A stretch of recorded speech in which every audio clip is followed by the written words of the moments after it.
Hi everyone. Welcome to the gallery, Roslyn Oxley9 Gallery. Firstly, a small bit of housekeeping. If you have a question or a comment, please send us a message. There's an icon, or there should be an icon on the bottom of your screen to enable you to do this.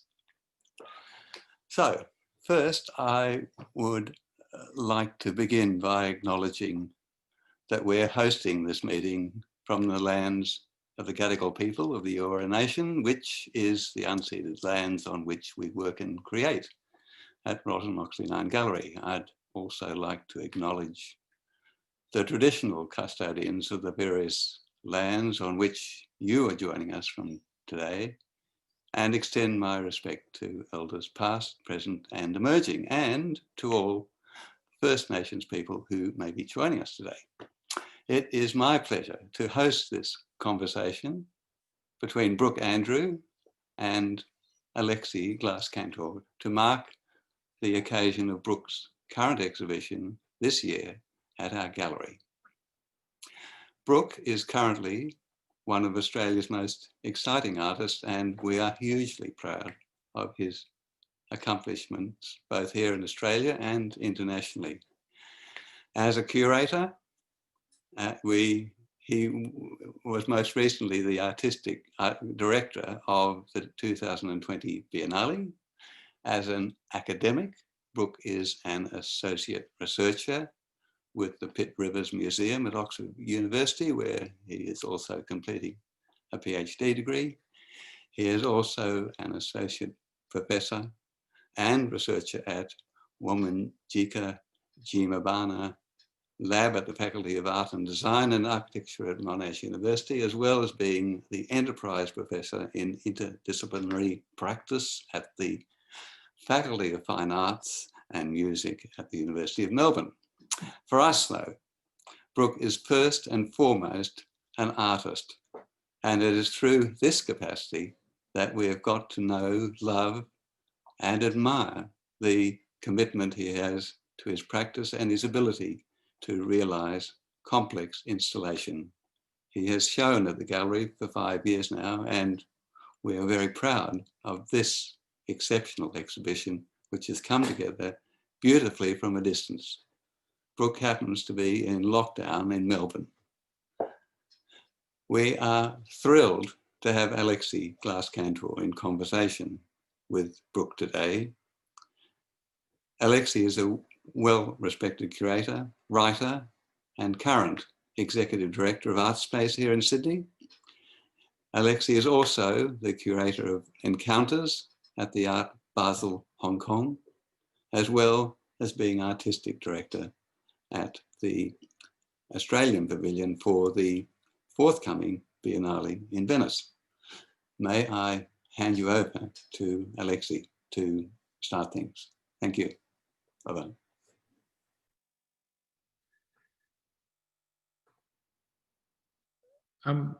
Unmuting myself, Brook. Thank you so much. You know, I'll just start off with like a skip and a jump. But that was a most beautiful welcome by Tony, and I too pay my respects to elders past, present and future, and acknowledge the land on which we're meeting today and the lands on which all of you are on. And I couldn't be more delighted to be here with my incredible friend, Brook Andrew, who, as Tony rightly points out, is one of Australia's preeminent artist, but is also so much more. And it's really wonderful to talk to you about being an artist today, Brook, because for months you haven't been speaking so much about being an artist as being an artistic director of Niran, the incredibly successful recent edition of the Biennale of Sydney, which you led as a First Nations artist-led exhibition. And thank you for joining us from Melbourne today. And I'm sitting here in the exhibition that you haven't been in yet. Well, I'd just like to say thank you, Tony, for that warm welcome. And I also acknowledge the traditional owners, past and present, of the Wurundjeri people of the lands of Melbourne, and Auntie Joy and Auntie Carolyn, who are out there. And also, I'd like to welcome all of you warmly. And I've got a couple of family members there too, and a couple of mates from overseas. So good morning to you, and good evening to the rest of you. But hi, Alexie. Yeah. It's lockdown in Melbourne, but I think there's a lot of it everywhere, and this is our year, isn't it? It's how we're dealing with it. Well, this year, be prepared, right? Well, are we? Never. Are we really prepared? Do we like to be prepared? I suppose to say, you know, I think in today and preparing for this conversation with you, and I really congratulate Roslyn and Tony and the gallery for working with you and inviting me very recently to undertake this conversation, understanding that the world is not as any of us imagined it to be at this moment in history and time. And that, you know, there was never, you know, in our minds when you were beginning to make this exhibition, an idea that you wouldn't be here for this show in a physical way. And so we wanted to have this conversation today to connect and to make available to audiences and to our communities ideas and insights into this really remarkable exhibition. I think that, you know, suffice to say, you and I don't want to put too fine a point on the lockdown and talk about COVID as a central theme. But I think, you know, it bears saying that what is so great about having this conversation with you today is that in late May this year, I drove down to Melbourne for a few days, and ArtSpace had invited you to be a part of our current online project, 52 Artists, 52 Actions. And my colleague and I, Michelle Newton, met with you in your studio while you were developing this body of work. And there's an image here on the screen of Michelle in the studio with you in May when you and I were able to catch up to speak about the development of this work. And today, I think this conversation for audiences, we're going to try and invite you all to have a bit of an understanding of how Brook works in the studio. And we've got some images that we're going to present to you that show the archive, that show the studio, that show some of the thinking behind the development of 30 years of practice leading to this exhibition. And then we're going to take you through some current exhibitions that illustrate Brook's methodology. And then we're going to show you a film and take you through specific examples of works in this exhibition and the remarkable installation that surrounds me that I feel so fortunate to be sitting in. And suffice to say that we'll have time for questions. If any of you have questions that you'd like to ask of Brook, given that this Zoom has made possible this year the ability for people to be in more than one place at the same time and for people to be able to engage in conversations in a much more fluid online format. So please send your questions through to the gallery. They'll collate them and bring them to me with 15 minutes at the end so we can open up the conversation to your reflection. So send them through as we go along. You want questions, don't you, Brook? Yeah. Artists love questions. All we have is questions. I made the art. There's no facts, only questions. Look, just to begin where we are, I mean, this exhibition originates, and we'll get through the show with a series of collages that you've been making over the past 6 months in an intensive way, but more broadly, kind of up to 30 years from now as your practice brings together ways of converging and juxtaposing the anthropological, the historical, popular culture, visual culture, to rethink and subvert existing structures and paradigms of power, and to playfully, satirically, and provocatively rethink what power looks like in so many different ways, and who has permission to speak, and what does representation look like. Is that sort of fair to say? Yeah, and I think, you know, it's also this thing about what's been taken away from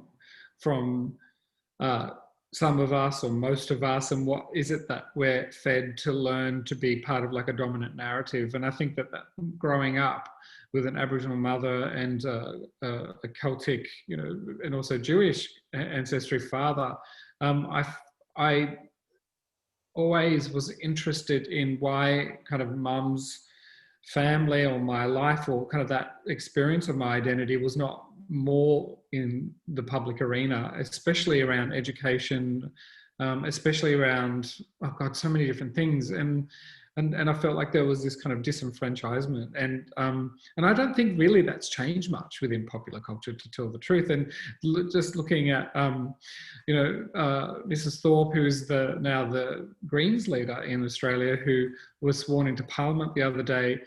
You know, when that was happening on the SBS Live Twitter, there was quite racist remarks, you know, and ignorant remarks towards her, and also that process of the importance of what sovereignty means for Indigenous people, but also the different kind of narratives broadly. And I also include people who are not necessarily Indigenous either, you know, the kind of stories that we own, the stories that we inherit, and also the stories that are kept from us or kept from other people. And I think that for me, this year is this kind of a culmination where we're all kind of navel gazing, or we're gazing somewhere else or down the Zoom. I don't know, I just feel like there's this kind of real there's a bit of a shock that's going on, and it's pretty confronting. I suppose, so we can begin, I think, at this point with, you know, the epiphanous title of this show is This Year, which is taken from this headline that we can see on the left-hand slide, This Year, Be Prepared, which was a newspaper headline that came on the back of bushfires, that came on the back of climate change denial, that came on the back of an impending American election that comes, you know, hot on the heels of a whole series of cataclysmic and seismic shifts that have been occurring in the longer term, but also more recently around forms of democracy, on conflict, on trauma, on terror, and particularly environmental and climate denial. And so really This Year, Be Prepared was a headline that didn't predict COVID, but was more on the back of bushfires in some ways. And you were working in the studio preparing the show, and I think it's really great if we begin. What was so beautiful, and I just want to say to people, is your studio is in Melbourne. It's in, I'm going to say, I call it Footscray, but it's probably not. Is it West Footscray? Yeah, maybe Alexie, could you move a bit closer to the computer, because people have been saying that they're finding you a bit hard to hear. Okay, there we go. Am I better in now? Yeah, like just comment. Your studio is in West Footscray in Melbourne, in a refurbished factory, and you have 30 years of photography, documentation, books, and images that you've trawled and sourced through a range of different sources. You move in and out, and you were beginning to make these collages in quite a quick way, weren't you, in that sort of environment? I'm working maybe with the whole art here. Yeah, I think there's maybe another image which shows the archives in the cylinder boxes. I mean, but I suppose it's the kind of the collecting of these archives. So I know that, for example, I visited Marcia Langton, you know, when was it? Before lockdown? She had all these like Saturday papers there that, you know, she was about to kind of recycle, you know, and I kind of took them in as well, and I use those as well. So yeah, it is definitely the gathering, especially when I go to museums and create interventions. When I was in the Ethnographic Museum in Geneva and created an installation there and looked at their archive, there were, in fact, this image we're looking at now, the Arixis book there on the left, I actually got that from their library. They were throwing things out when I was in the Smithsonian doing a residency. There was an academic that was retiring, and she gave me a lot of her, you know, archives as well. So yeah, it's definitely become a kind of depository for these different, very, very different forms, sometimes glass slides, sometimes old film. I think there's something, you know, you were speaking before about your family and growing up in the community and the mixture of histories and lineages and cultures that you were raised with, but also thinking through that idea that you didn't necessarily see people, you know, of First Nations or cultural linguistic diversity represented in popular culture or the mainstream in ways that were affirmative and powerful. And from the earliest parts of your practice in the 1990s, you began making works in museums. The first work that you actually did breaking open the archive was in 1996 at the Royal Art Museum. And you said to me something recently, which was really interesting, about the fact that you realized that you were going to need to make your own archive if you were going to be able to make the kind of work you wanted to make. Could you talk a little bit about that? Sure. So when I was at art school, and I think it was, so it was 1991 was my first year, and I remember being at a thrift store, St Vincent de Paul, in Western Sydney, in Penrith actually, and there was a ceramic, you know, Aboriginal head, and part of the whole kitsch, of course,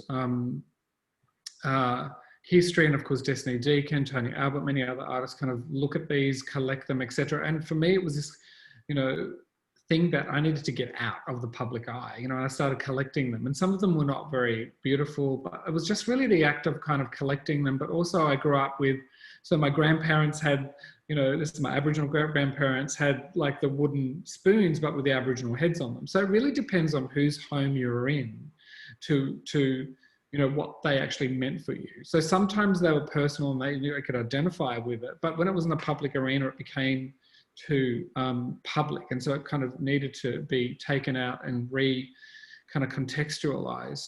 But when I was, I think you were asking me about the first. The idea that you really realised that you're a collector. You know, because, you know, you're an artist, you're so many things, but you are first and foremost an artist. But you're an artist who has a really remarkable collection. And in your home, in your studio, the collection is really present. It's really visceral. It's a really moving thing. And some of those things are very precious. Like there was a Aboriginal breastplate, which was not cheap. You know, they're so highly sought after, yet they hold such devastating histories. And there are a lot of private collections and museums that have them, but there was one opportunity to acquire one, and I created it, you know, we kind of built it within a sculpture for an exhibition called Sanctuary at the Potter Museum of Art in the University of Melbourne. And I was working with Kelly Gallatley there, and there was a way in which that precious object that hung around, you know, a king, an Aboriginal king's neck, but then could be kind of positioned in a way that spoke to that history, is very powerful. The same with looking at the human remains trade as well. Like, how is it that we can look at such difficult narratives and histories, but also in ways that are informative? I think it's that living quality. I think for you as a collector, you're not a trophy hunter.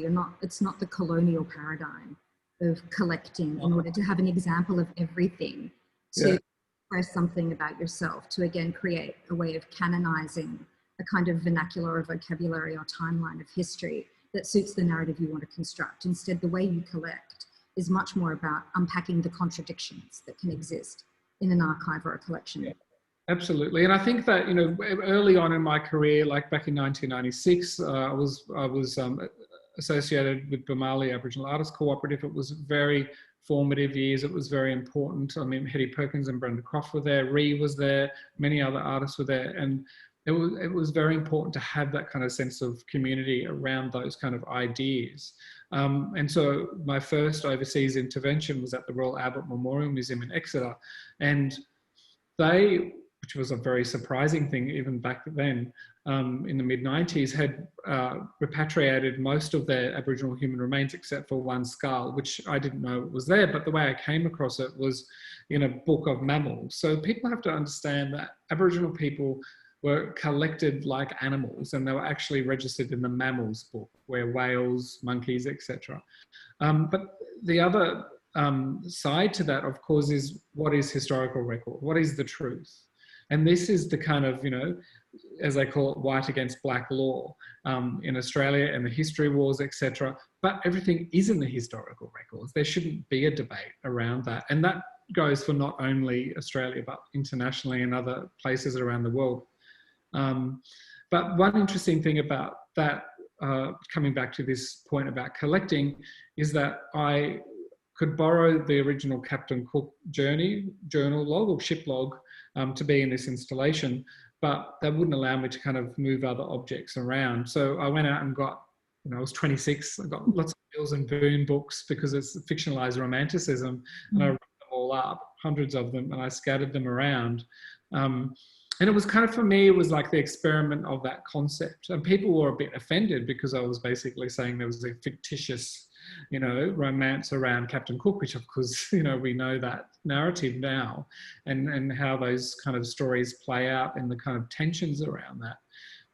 But that's then when I really started to kind of, you know, collecting a lot more, because it was about the kind of narratives and the stories that I felt needed to be juxtaposed next to other histories in the world to give a more balanced view. So even within this year, I mean, it's about bringing many different archives together and ideas and words.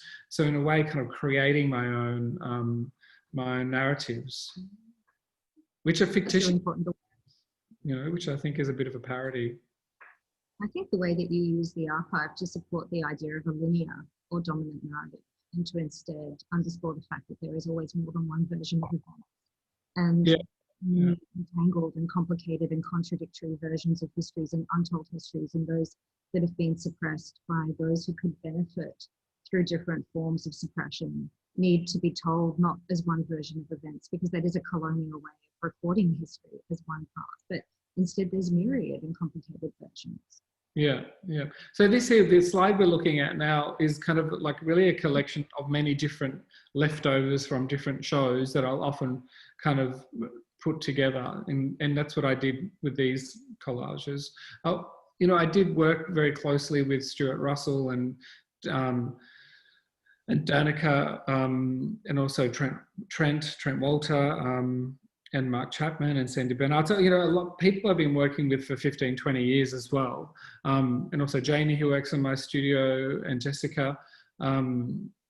So there's a whole bunch of different people. And Misha now has joined the studio. So there's this kind of, in some ways, it's kind of how I work with these archives. You know, I work with different people. I work with different elders in the community. I work very closely with Maxine Briggs around photos. She's the senior Aboriginal librarian at the State Library of Victoria. I also work with different museums around the world who I think are trying their best to connect with communities as well. So I think there's this kind of like action kind of. I think that's because the slide I've got to at the moment is actually an image of offcuts of printed matter from your studio of previous works in development. And I've been moving through the archive while you've been speaking to show people insight into the archive from your photographic archives, the boxing of the archive, rather than us speaking to the images individually. But I think something, because it'd be good to move into some of the recent museum work, but I think something that should be said before we do that is that you and I, you know, we speak regularly. And, you know, something we did speak about with this body of work was the fact that, you know, like you said, you just named a lot of your collaborators in your studio. You're not an artist who's working on one thing at a time. You're the classic definition of, if you want to get something done, ask a busy person, because you're the busiest person I know. And, you know, your scholarship, your research, your education, or your other projects are happening simultaneously. But you have built a really strong community of collaborators who you can trust to work with you to underscore risk and experimentation and ways of rethinking material forms of how you create your works and installations. And you said to me, you know, when sort of the second you came to Sydney in June for the Biennale, you went back to Melbourne thinking you would be coming back to Sydney, but then Melbourne went back into lockdown again. And you were in the studio and you said, you know, Lex, I've got to, I've just got to make the work alone. And, you know, and then you had to find a way to be able to pass the work onto your collaborators, to realize the large scale, lush, extraordinary photographic renders and the sculptural and physical manifestations of these layered objects made of perspex and neons and printing on steel and textiles and fabric and aluminum and foil. I mean, these are remarkable works. I mean, artists could work for 5 years to try and make a show like this and not make a show like this. But you somehow managed to pull it together by being able to draw on the strength of those relationships with your collaborators and your knowledge of the archive. You know, is that fair to say? Oh, look, you know, I'm so lucky to know the people that, you know, I collaborate with. They're also my friends, and I think that, you know, they're also hardworking themselves. And they, you know, the thing is that they're incredibly passionate about their materialities that they work with. If it's, you know, the photographs of this kind of incredible metallic foil. I'm sorry, not metallic foil. I'm like a metallic photo print and hand printed and. Yeah, maybe I won't talk too much about that now. We'll get to it later. But yeah, absolutely. I mean, I just think I'm very grateful to have those connections. Also with Mark Chapman and, you know, kind of working with his team. I've worked with his team quite a few times now to really produce some of the largest kind of sculptures as well. I think something that's really interesting about you that maybe not a lot of people know is that you think of your practice as beginning with drawing. Because that's a drawer, believe it or not. And I feel privileged to know that, to share that with 150 people with us today.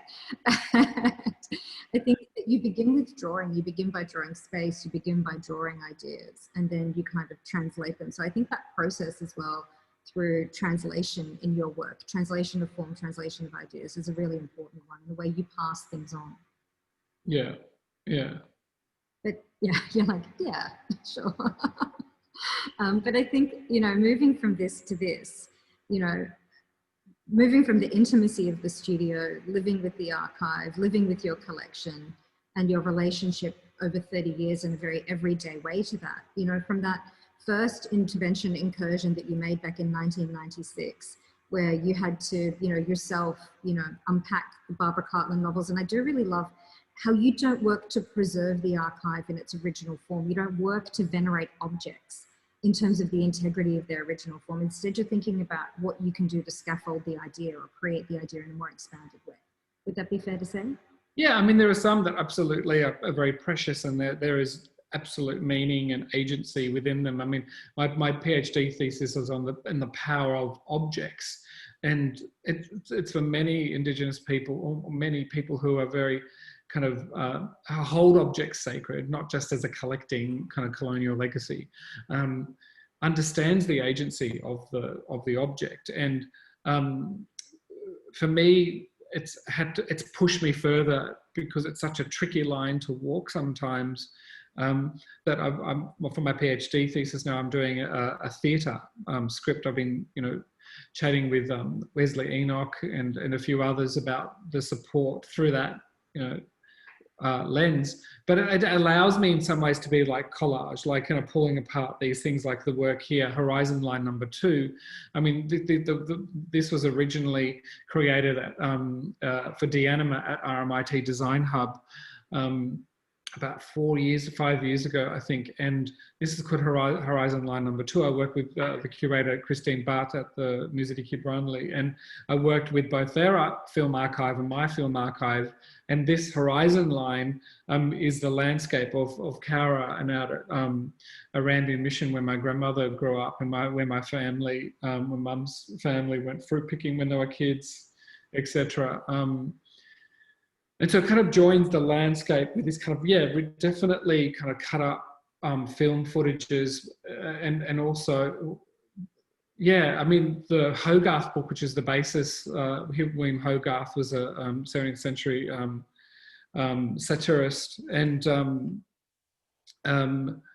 an 18th century satirist, and this has got this precious book, which we'll get to later, but I just got into the kind of habit of just ripping it out and using elements of that as really powerful moments. The same with this here. I mean, there's different footage here, and some of them are quite ironic and bizarre, and some are not. But for me, it kind of comes to this idea or this concept, I think, about balancing the narratives of the world. How do we create, how do we put light onto the shadow areas that are often suppressed and pushed into the darkness? I mean, it's powerful that, at the moment that you were invited to curate this edition of the Biennale of Sydney, you chose the word Niran, which is the Wiradjuri word for edge. We had a lot of conversations. I mean, immediately for you, that was the place where you were like the edges at the center. Things come together. There is a convergence of sight lines. There is a convergence of horizons. And I think there's something interesting actually looking at this, and it's good for those people, for viewers watching today, to remember the way in which you connect things through sight lines and through both abstract but also very direct forms of making contact. And you use the architecture as a participant in that. And you use, other forms of creating almost devices to create collections in a kind of skeleton. So whether it's painting on the walls or furniture or some other architectural intervention. And do you want to speak a little bit to this exhibition that's currently on, that was on last year in Woodsend in China? Yeah, so I worked with a wonderful curator, and actually there were three curators across the whole Woodsend International Contemporary Art Exhibition. And I worked with Wiradjuri language, which is in the yellow on the other side, and then on this side is the local in the neon, and on this side is the local dialect in Woodsend. And for those of you who might know about Woodsend, it's kind of like the Venice of China, like all these canals. And it's been kind of refurbished by a very wealthy man who grew up there. And so a lot of these cabinets have been repurposed from the windows and then the door shutters. So we work with carpenters. So that's what I do a lot. I go locally to the communities and we just hang out, and it's like, hey, what's going on here? How do we reflect the pride within your place? Or what are you up to? What are you doing? And so we created these structures and all of these kind of objects on them. Some of them are fake, some of them are real, from all over the world. And there was a comment really on kind of museums and what is the fake, what is the real, what is the obsession with these kind of objects that may or may not have power. And I think that this is the kind of there's a haziness around that, and this is kind of obsession around that, and I think that really affects identity. I think it really affects the kind of a class system as well. I think that it's pretty loaded, but yeah, the way in which the practice underscores the fact that even if you try to create a kind of non-hierarchical structure within the kind of affective object architecture or image, there is still an innate kind of bias that exists, an unconscious prejudice that actually reinserts those hierarchies of economics, of class, social and racial implication. Yeah. So if we go to, I think, the Van Abbe show, and I think, you know, it's really important here for the way in which those people who are watching today to think a little bit again about how you introduce that. In the background here, we can see the Wiradjuri design that you used a lot as an architectural intervention, but at the center of this image is the inversion of a Picasso. And as your practice has developed over the past 30 years, museums don't question anymore. They don't say to you, please don't do that to our collection. Instead, they're asking you and kind of coveting you and kind of cajoling you to come in and think about their collections in new forms and to enact these kinds of ways of rethinking the systems and structures that they've applied to their archives or collections previously. And it's a really interesting shift, I think, in this moment in terms of how, when we think about what it is to, and it's problematically to use the term decolonize the museum. Yeah, I mean, this is quite an interesting proposal. I work with the wonderful Nick Aikens, and you know, the Van Abbe is really interesting because they're going through this period with the Internationale, you know, group, which is other museums. It's a collective in a way, with Reina Sofia as one of them, where they want to demodernize. And so they're looking at their own collections, and it's interesting you say, Alexie, that yeah, people want me to come in and do things, but at the end of the day, when I say, okay, I want to do that, Yeah, they'll say in the 11th hour, oh no, you can't do that. And that's happened a lot. So to get this bust of Picasso on its side, this is the very famous Picasso that went to Palestine. And there was a lot of, that's another story, that the Van Abbe was an extraordinary kind of shift for that painting to go there. It was a brilliant idea and happening. But to tilt this painting on its side, it was actually the conservator who you know, a friend who then talked to the conservator that got it over the line. And I think it's just the tweaking of that. I mean, the kind of the back of the painting on the right-hand side, you can't see it, but that's an Anselm Kiefer painting. And we put it in the middle of what it's probably kind of like a ping pong kind of table, and we kind of set it upright. So we're doing things to kind of paintings that I am pretty sure most museums would never even allow it, even though they're saying, yes, we want to do something really different. So I think this idea about the decolonizing the museum, I think that's a kind of another 3-hour conversation. I think it's become a bit of a buzz term to kind of create a momentum and a trajectory. And I think there's many different kind of versions and ideas of what that is, from radical to soft, to pretending to want to do something, to not wanting to do something, to not let go of power. But in actual fact, we have to understand that it is within that spark, that change, that frisson, that destruction, that there is change and there is happiness within that change. It's why people, when you're going in gardening, you kind of bring up the soil. That's why Aboriginal song sings to the animals or the plants to grow. And you know, for people to want to take that extra step and say, yes, in this case, turn the Picasso on its side, for me anyway, as an artist, I think it's really interesting because like this is like the great, you know, French controversial painter.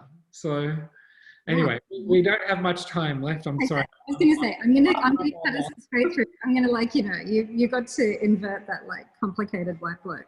But just I think it's really important because I think we'll go to this year now, but that inversion of things, that shifting of things, that altering on their axis, that spinning is something that you have form in doing.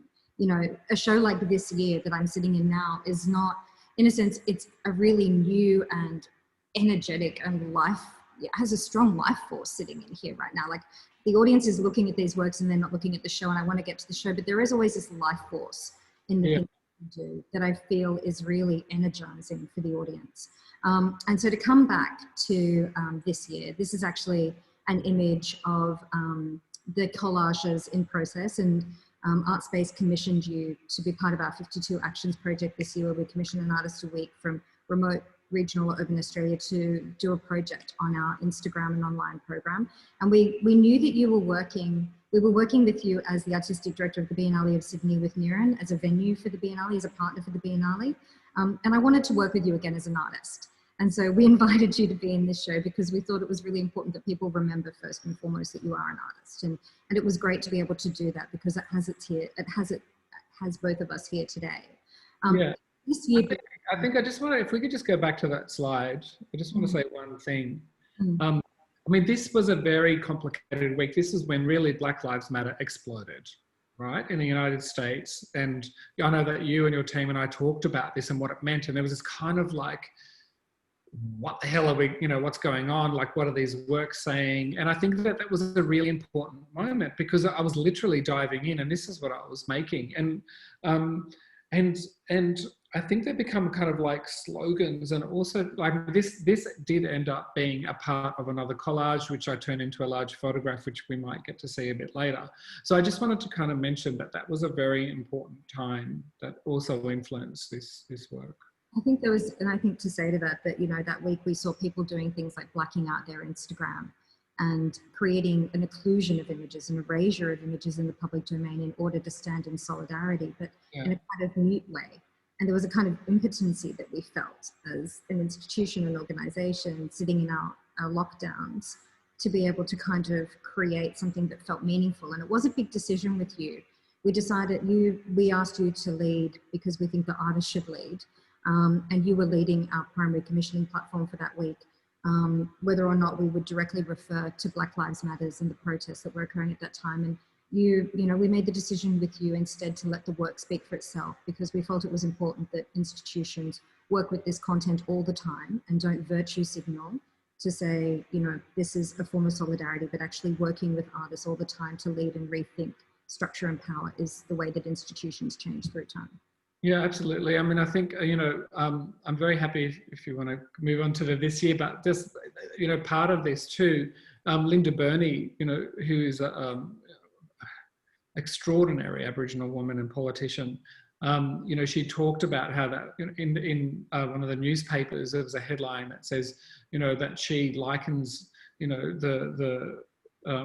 she, you know, talked about Black Lives, the BLM movement, and how important it was for Indigenous Australians, how important it was for us in regards to shining a light again on the deaths in custody issue, which is, it's just unfathomable that nothing has shifted within that, even though there has been the report which came out, what, 15 years ago or something. And that's been worked into this collage. But obviously, as you can see with this kind of major work, here, this photo, I mean, it's kind of reflecting, you know, around the world, Indonesia, many, many other places. And I think I'm going to show a film, it's only 1 minute for the audience to see a fly through of the show before we have 15 minutes or so to drill deep on this year precisely. Yeah. But I would just say that, you know, for audiences to remember that the book you're seeing beneath the image here is actually the original 1860 engravings from Hogarth.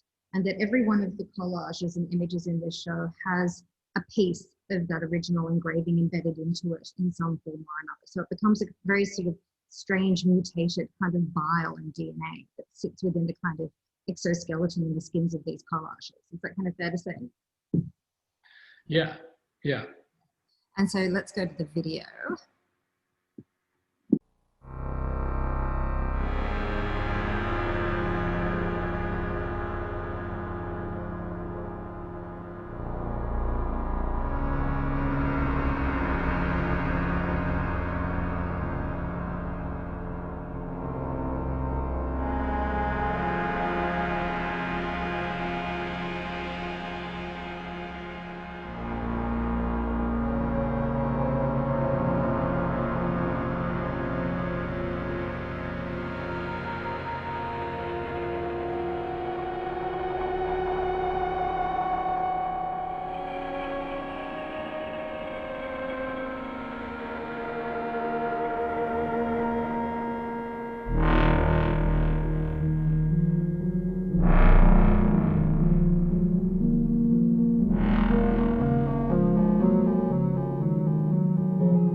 There you go.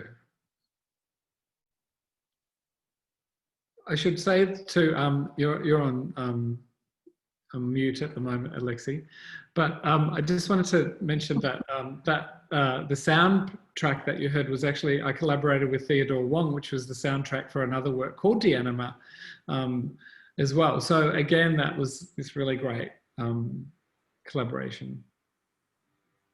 Sorry, Brooke, we're just having a bit of a moment here. I'm just coming to get some technical support.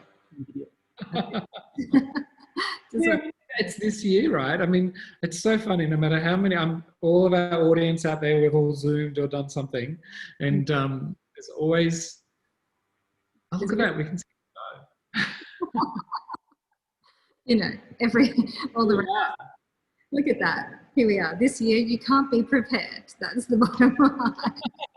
Anyone who thinks they're prepared in any year is a fool. You know, so look, I think that's really lovely that you pointed out that Theodore collaborated with you on that soundtrack. And I think there's also a longer version of the fly-through available on the Roslyn Oxley9 website that audiences can go to after this as well to see some more detail of the work, which is really fantastic in that extended score. But Brooke, you know,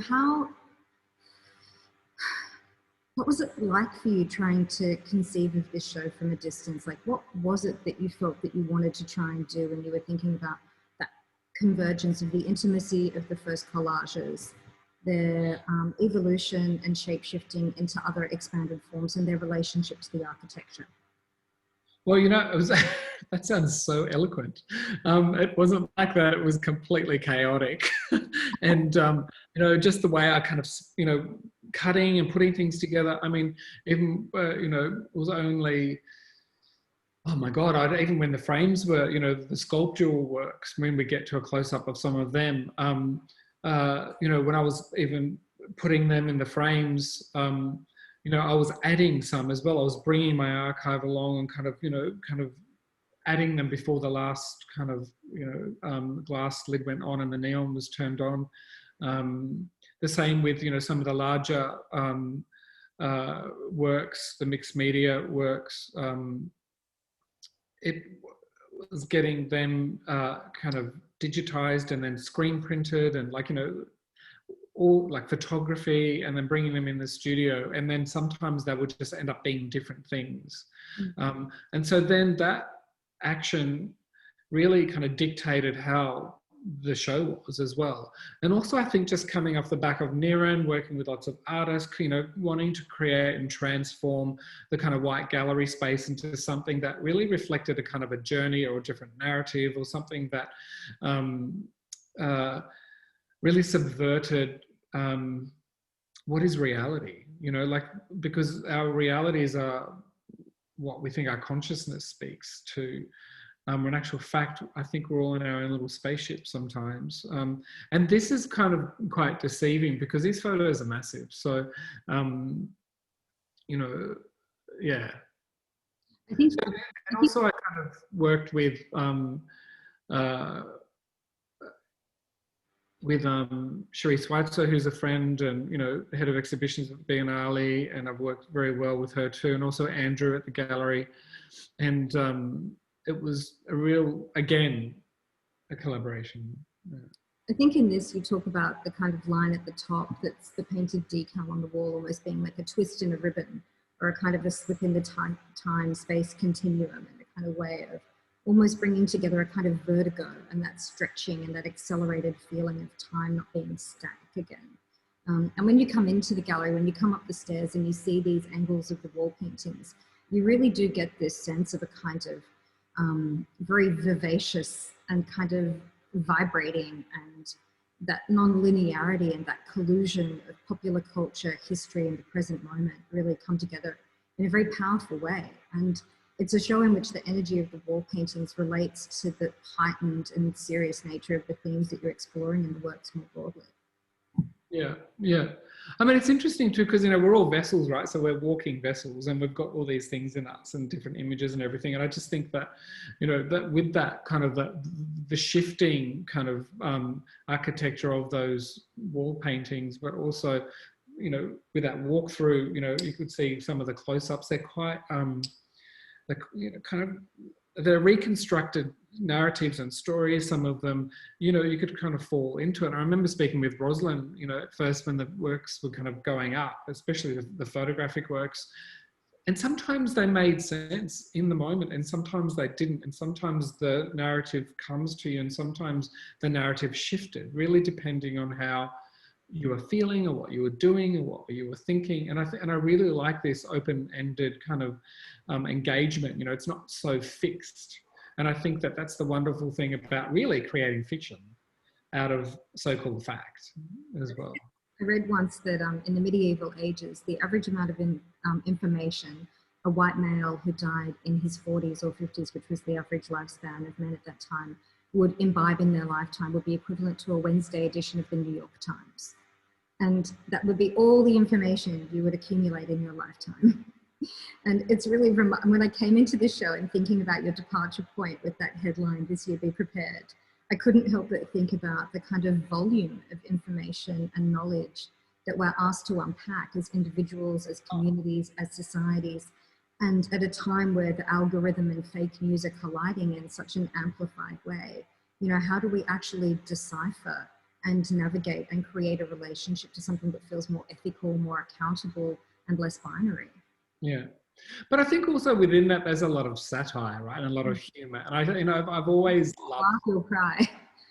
I don't know. I just kind of think, for one person, something could be really serious and intense. Another person, the same thing is not. And again, that's breaking down that kind of everyday nature of how we see and what we view. But there are some things that are absolutely more urgent, especially around the environment. I mean, let alone kind of human relations. But I think that it's important to look at the satire and the humour within that. And it is people like Hogarth and many other, international satirists, not just from the West, that allows us to kind of do that. And I think it's a really interesting time at the moment where the kind of lateral violence or, systemic racism is really being kind of exposed. Where people are really kind of shifting, and like I kind of feel like it's the 70s all over again, like the land rights movement, the women's movement, the kind of the gay movement, like all these different movements are happening. And unfortunately, I think that the top of the list is really looking at the environment, but also being responsible for histories and what we're doing with that. And not to bring up just the decolonial, of course, BLM, Indigenous lives, but like just what does this mean to us today? And to look through the lens of, the breaking down the hierarchical structure, I think it can be really confronting for some people. But I think it's, like I was saying before, it's refreshing. But coming back to these works, I think it's been a really fun, playful thing, even though it has been stressful to make it in these strange times. I have a real fondness for neon because I just think they're so beautiful, and I go a bit gaga with them. And the same with photography. I mean, so some of them are really funny. Like there was one there called artist activist, I think it's called. And anyway. No, I think it's a really good point. Because I'm just wandering off here. I think it's... I'm going to bring you back. But no, you're not. I think there's lots in what you were just saying about, the eternal return and the cyclical nature of social, cultural and political shifts. And it's kind of 3 steps forward, 4 steps back, all the time. Things shift and they move as a pendulum. And yeah, as many changes as get made in terms of recognizing the necessity for, First Nations, that sovereignty was never ceded, in terms of equity for LGBTQI communities, in terms of, the necessity to be more accountable. The pendulum still swings back the other way, which is why we see, a return to far-right politics and extremism and conspiracy theories. And yeah, there's a lot of fear too. But I think that, one thing that's really present in these works are fashion and fashion magazine and color and form and shape and, and desire. And I think that's really a wonderful mirror. I think that it's very hopeful. I think that even the present day, even though people are having a really hard time and it's complicated, I think that there is a lot also in our lives that gives us joy. And I was talking with a friend the other day and she was saying to me, oh, Brooke, you know, everyone's just getting around in their tracky dacks and stuff. And, you know, and then she was, you know, she's heading back to New Zealand. She goes, I can't wait to just open my closet again, or I can't wait to go to a cafe again. I can't wait to, like, these sort of things that regardless if you're moving around in the Pacific or even in South America or Asia, it doesn't matter where you are. I just think getting back to a kind of a normality is that, for me, the metallic photography. It's the kind of shiny fashion magazines that are in this collage. It's the neon. So it is about, like, how is it that we can, you know, have joy in our life as well, like amongst this complexity. And I think this is a really beautiful, like I say, it's a living show. It's an electric show. It's a vivacious show. Like, it has an electrical charge that comes through the neons, the perspex, the surfaces, the richness of the photography, the mirrored frames. I mean, I wish people, anyone who's in Sydney, please, please, please come in and see this show, because it is really a tour de force, and it's generous and nourishing and life affirming, but it's complicated. And I do think a really strong strategy in your practice over 35 years has been to beguile with the kind of things that... It's not 35. 35 years I'm going to give you, Brooke. But 30 years of practice. 30 years. We've been friends for 30 years of practice. You know, there are these surfaces that do bring people in and give them joy. There is an energy in your work and your exhibitions and the spaces you create that feel living, but you do put inside of those these kinds of grenades, which is, you know, not reviling from complicated ideas. Grenades and flowers. Yeah. Are there any close-ups there we can look at? Ah, there we go. What about this one? And that's Columbus in the middle. It's from a Hogarth print, and the shark is from a Phantom magazine. So they were hand printed by Trent Walter, and the neon is part of my neon archive. I have a neon collection as well that I kind of reuse and use the neon and reuse them. So there's a lot of reusing, recycling going on. And in this show, you every work is titled "This Year" and then another phrase, which is a phrase from inside. And you really love poetry, and you said you're working on a theatre script at the moment, and poetry and language and playing with text and slipping through forms of vernacular and vocabulary, sexy and dangerous, those juxtapositions of language and image. And yeah, I think it's quite beautiful the way that this show kind of unfolds as almost like a haiku. Yeah, yeah. It's kind of, it was such a challenge because these are so massive, and this is 3 meters wide. And when I was making them, cutting them out and stuff, it's like, how do I make this big? I really want it big because I want it like a billboard. I want us to kind of shrink in a way, be like little people. And so it was a total experiment on the edge of my seat. And so I'm glad that Andrew found out how to put them together.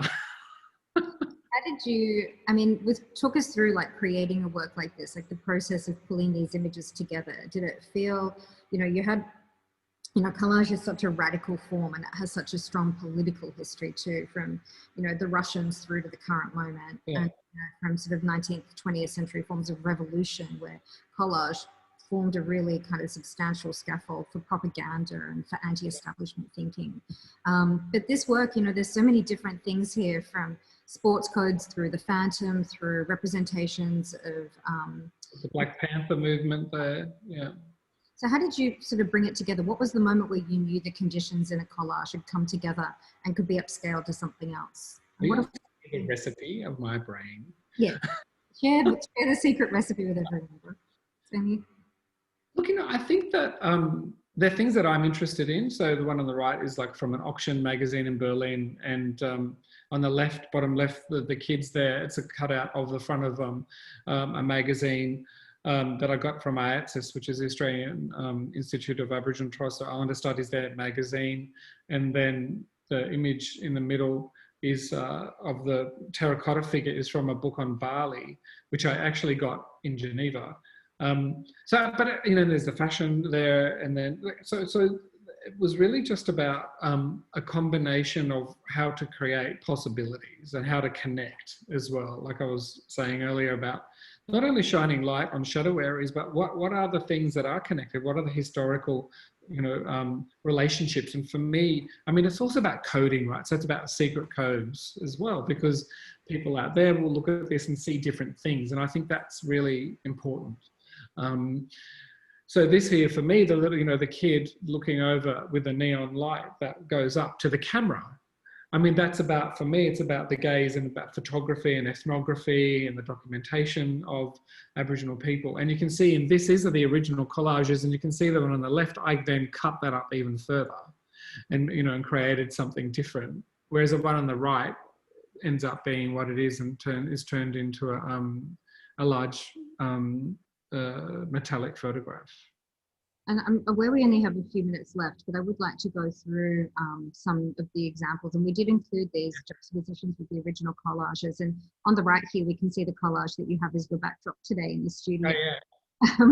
You put Christianity and climate change colliding. Why did you choose that particular one to be in the space with you today?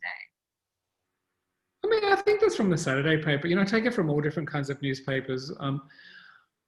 Well, Australia needs, right? I mean, and Leonardo da Vinci. I mean, it just reminds me of the Art Gallery in New South Wales and all of the kind of the European male classical names on the facade of that building. And what kind of legacy is that? I understand it. And it's great that, within the Biennale and Niren, we got to work within the colonial collection, which is terrific. But I mean, for me, all of these things are kind of the same narrative in a way. And it needs a change. And it's the same, this is one of my favorite works. And that image of the judges is a Hogarth. And some of them also have original photographs. So it's part of my photographic collection, and some of them are quite sought after photos. So they're not just like, magazines that I've collected. Some of them are highly, sought after photographs at auction houses as well, which I think are really important as part of the kind of the kind of this whole collection narrative that's around the world. I think that's really important. When you and I were speaking yesterday, I think these are really important works for collectors and institutions to think about collecting themselves, because they hold in them at times original material that has kind of value within a larger vocabulary of thinking through the archive through time. But then there's also this kind of ability to stretch time and into conversation and collision with other forms of representation. And then, you've got this really beautiful sculptural element to the way in which the collages have translated and evolved. And the angle is really important for audiences to get a sense of that layering of the perspex and the neons and the photographic inclusions and juxtapositions. Yeah, so this is really dynamic, these sculptures. I mean, some of them are quite thick and they're layered and layered and layered, even with their material, like kind of sculptural materiality. The neon's not on, but maybe there's the next one where it's on. Oh, there you go. Oh, look at that. I really like, look at that. Can you say that about your own work? I know some works I like, some works I don't. This one's really important because obviously it talks about the recent Rio Tinto's destruction of very ancient and important Aboriginal heritage. And you had a project up there where the Jukan site was exploded, and we worked up there with the community in Wominjeka, with the Gidja community on that land on a project 10 years ago.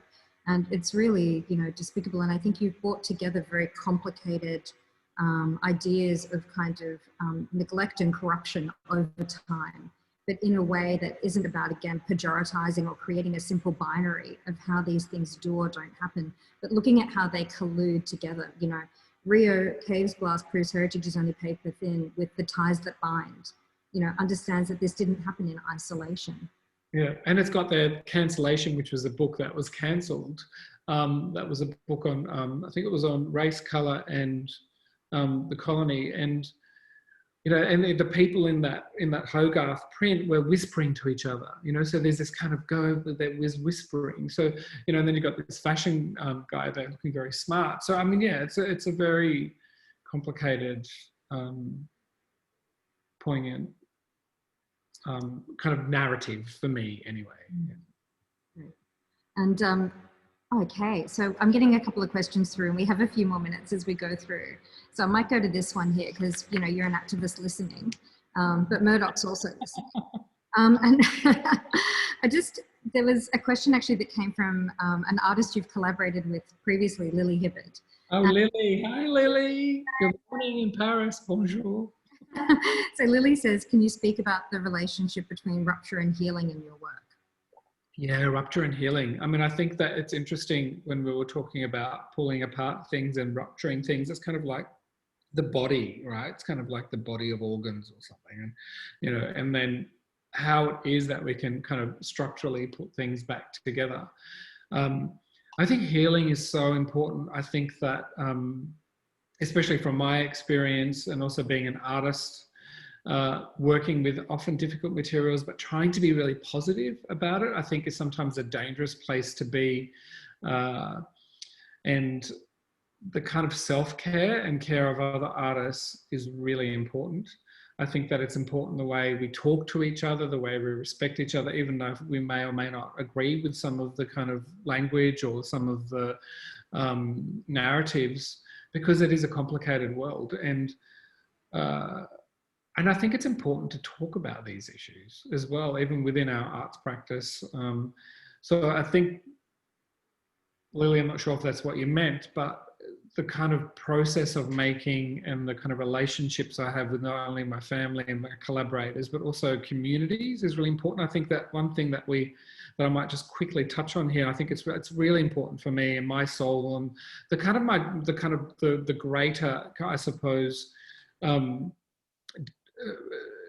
kind of exploring these archives overseas. So I work with Katerina Matiasek, who I actually invited to be part of the Biennale of Midden, who's an Austrian artist. And about 10 years ago, worked very closely with about 7 different Aboriginal communities in Australia to repatriate human remains. And Katerina, being an artist, but also a researcher at the University of Vienna, and worked with the government, Australian government. But when I went to see her about 5 years ago, we came across these important photographs of a community in Grafton, and it was one of the first experiments called the Grafton Home that the Australian government did on the local Aboriginal people there. And these were remarkable photos, very early photographs. I would say probably the 1860s, I think they were. And I'm sure if Katerina is there, she's correcting me. But the most important thing is that it had everyone's name on it, everyone's name. And so I contacted Annie Roberta, who's one of the elders there, who's done a lot of research in photography. And we sent her a whole set of these for her family. And now they're using it in a land claim.